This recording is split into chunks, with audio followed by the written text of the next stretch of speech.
Yang jelas, dia sekarang merasa tertantang untuk mengalahkan Kisu.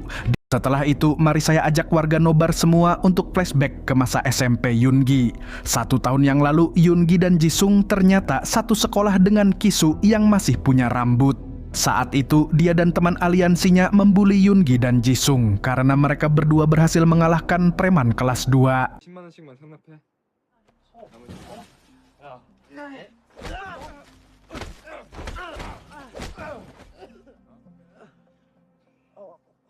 주먹거리던데.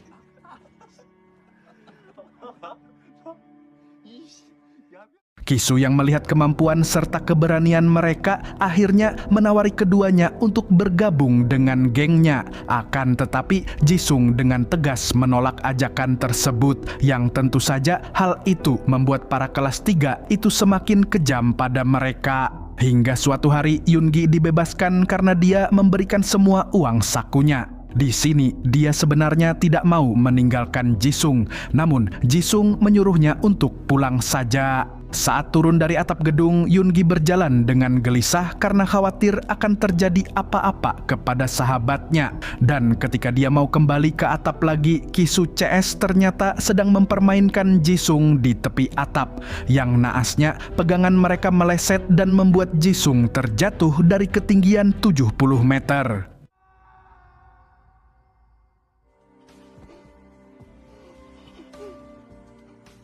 Kemudian, cerita kembali ke masa kini saat Ikkyom tersadar di rumah sakit.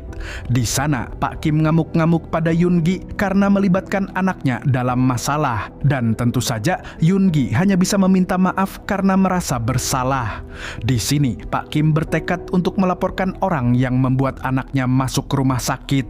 Mendengar ayahnya yang banyak bacot, Ikkyom muak dan berkata kalau orang yang membuatnya babak belur adalah Namyup dan teman-temannya. Dan sesuai dugaan, Pak Kim cuma plonga-plongo sebab dia tidak mungkin berani melaporkan Namyup ke penjara. Kalaupun berani, bisnisnya pasti akan hancur karena relasinya dengan keluarga Namyup cukup dekat.